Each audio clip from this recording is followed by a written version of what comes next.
Саламатсыңар балдар. Біз бүгін сілер менен кыргыз тил сабагынан йоттошкон тамгалар деген теманы өтөбүз. Кыргыз тилиндеги алфавитте 4 йоттошкон тамга бар. Алар е, ё, ю жана я тамгалары. Булар экиден тыбышты билдирет. Мисалы, е тамгасы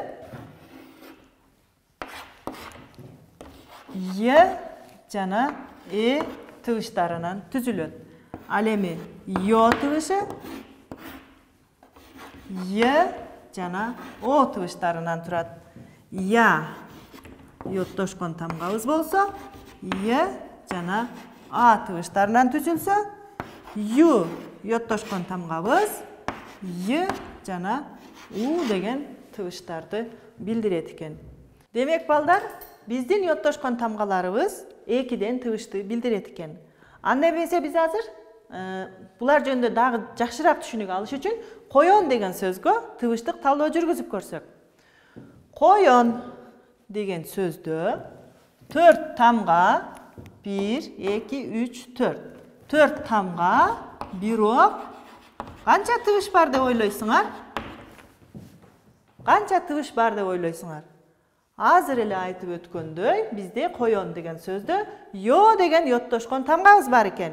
Мына ошондуктан биз коён деген сөздүн тыбышын эсептегенибизде 5 тыбышты берет. Азаматсыңар. 5 тыбыш. Демек, биздин коён деген тамга сөзүбүздө 4 тамга 5 тыбыш бар экен. Эмне себептен экенин түшүндүңөр, себеби бизде ё деген йоттошкон тамгабыз бар экен. Ё деген йоттошкон тамгабыз е жана о деген эки тыбыштан түзүлүптүр. Ошондуктан бизде 4 тамга 5 тыбыш бар деп айтып жатабыз. Анда коён деген сөзгө тыбыштык талдоо жүргүзүп койсок. К тыбышы үнсүз. К тыбышы үнсүз. Үнсүз тыбыштар каткалаң, жумшак жана уяң болуп бөлүнөрүн билебиз. К тыбышы анын ичинен каткалаңга кирет. Азаматсыңар.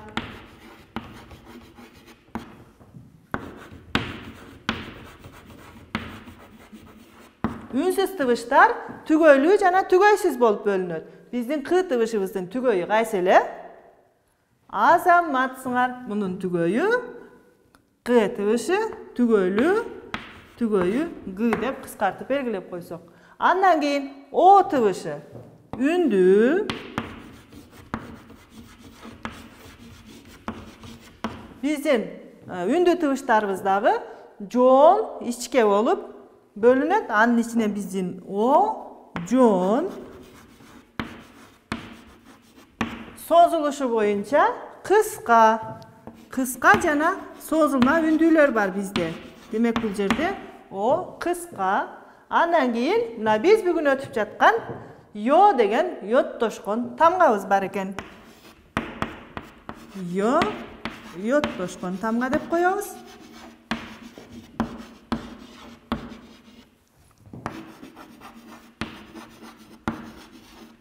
Ал эми н тыбышы биз жана эле айтып өттүк, үнсүз тыбыштар 3кө бөлүнөт. Ошонун ичинен н тыбышы үнсүз, үнсүздүн ичинен уяң үнсүзгө кирет экен. Азаматсыңар балдар, мына силер менен биз биргеликте йоттошкон тамгалар жөнүндө түшүнүк алдык. Анын ичинен коён деген сөзгө тыбыштык талдоо жүргүздүк. Демек, дагы бир жолу кайталайм, эстеп кагыла. Коён деген сөздө 4 тамга 5 тыбыш бар экен. Себеби биздин ё деген йоттошкон тамгабыз е жана о деген эки тыбыштан түзүлүптүр. Ошондуктан 5 тыбыш деп айтат экенбиз. Кана балдар, анда биз мына коён деген сөзгө тыбыштык талдоо жүргүздүк. Дагы бир сыйра бышыктап алсак. Демек, биздин коён деген сөзүбүздө 4 тамга 5 тыбыш бар экен. Эмне себептен 5 тыбыш экен? Азаматсыңар. Анткени бизде коён деген сөзүбүздө ё деген йоттошкон тамгабыз бар экен.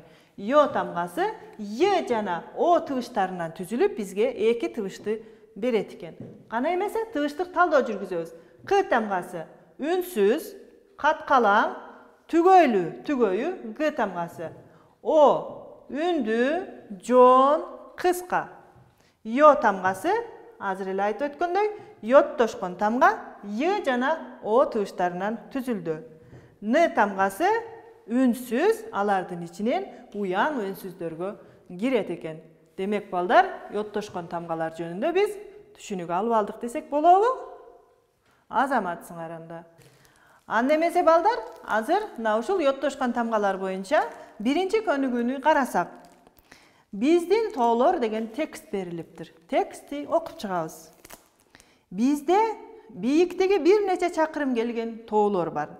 Мындай тоолордун чокуларында эч качан эрибеген түндүк уюлдагыдай ак кар, көк муз жатат. Муну мөңгү дейбиз. Алато, Тянь-Шань, Алай тоолоруна дала экспедиция барып, алардын кен байлыктарын текшерген. Бул тоолордо алтындын, күмүштүн, нефтинин, таш көмүрдүн кендери бар.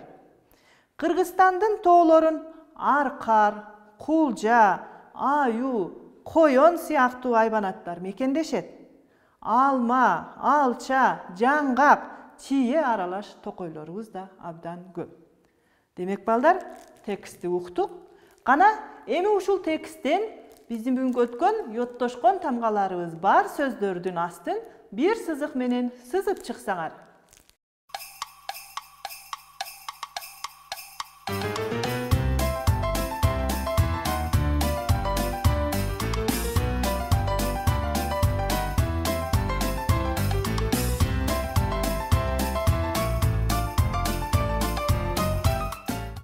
Кана балдар, текстти бир сыйра карап чыктыңарбы? Анда чогуу иштесек, Бизде бул жерде экинчи сүйлөмүбүздө мындай тоолордун чокуларында эч качан эрибеген түндүк уюлдагыдай ак кар, көк муз жатат деген сүйлөмүбүздө уюлдагыдай деген сөздө ю деген йоттошкон тамгабыз катышыптыр. Бир. Экинчи, Алато, Тянь-Шань, Алай тоолоруна дала экспедиция барып, алардын кен байлыктарын текшерген деген сүйлөмүбүздө Тянь-Шань деген сөздө я деген йоттошкон тамгабыз катышса, экспедиция деген сөзүбүздө дагы я деген йоттошкон тамгабыз катышыптыр. Андан ары барсак, Кыргызстандын тоолорун Аркар, Кулжа, Аю, Койон сыяктуу айбанаттар мекендешет деген сүйлөмүбүздө Аю деген сөздө ю деген йоттошкон тамгабыз катышса, Койон деген сөздө yo деген йоттошкон тамга катышыптыр.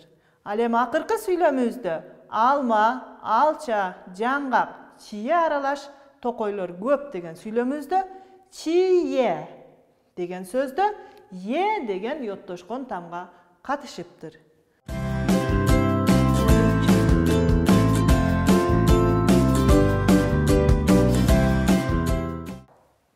Балдар, жазып бүткөн болсоңор, кезектеги таблицага көңүл бөлсөк. Бул жерде йоттошкон тамгаларга сөз таап, ал сөздөргө сүйлөм түзгүлө деген тапшырма берилиптир. Карагыла, бизде я, ю, е, yo деген йоттошкон тамгалары берилиптир. Буга биз биринчи сөз табышыбыз керек экен, андан кийин ошол сөздөргө сүйлөм түзүшүбүз керек экен. Биз бир мисал келтирдик. Экспедиция я деген тамгага түзүлдү йоттошкон тамгабызга. Биздин сүйлөмүбүз болсо экспедиция тоолордогу кен байлыктарды текшерди деген сүйлөм түздүк. Кана өзүңөр ойлонуп көргүлөчү, дагы кандай сөздөрдү тапсак болот? Ойлонобуз.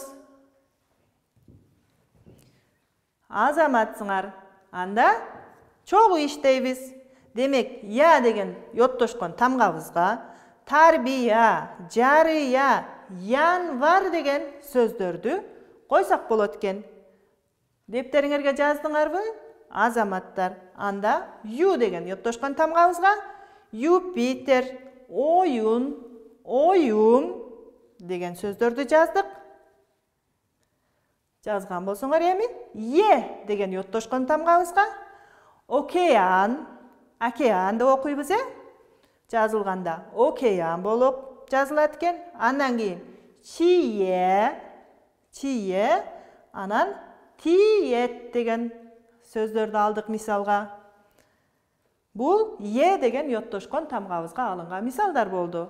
Эми ё деген йоттошкон тамгабызга боёк, коён же болбосо коёюн деген этишибиз бар.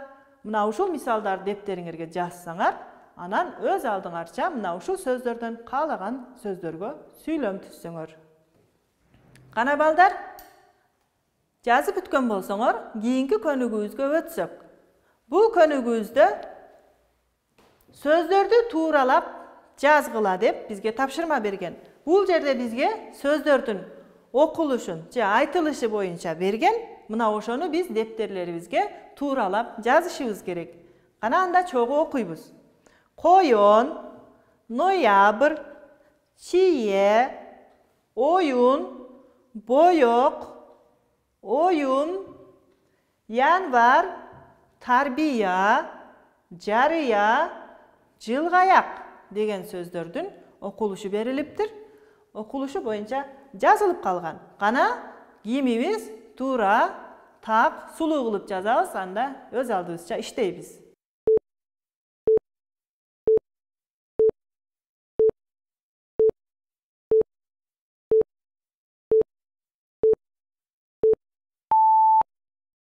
Кана балдар, азаматсыңар. Анда өзүбүздүн катабызды чогуу текшерип көрөлү. Бул жерде туура варианты берилген. Карайбыз. Коён, демек, о деген тыбыштардын ордуна ё тамгасы жазылат экен. Коён. Ноябрь деген я деген а деген тыбыштардын ордуна я тамгасын, йоттошкон тамгасын жазат экенбиз. Чие деген сөздө деген тыбыштардын ордуна деген йоттошкон тамгасын жазат экенбиз.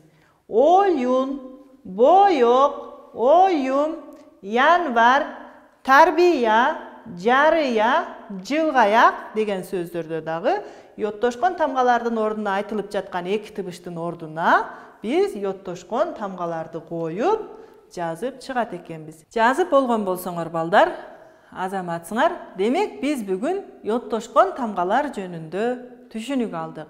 Биздин кыргыз тилинде 4 йоттошкон тамга бар экен. Булар я, ё, е жана ю.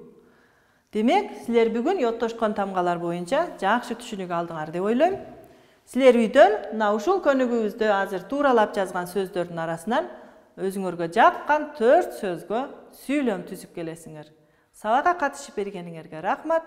Кайрадан көрүшкөнчө саламатта калыңыздар.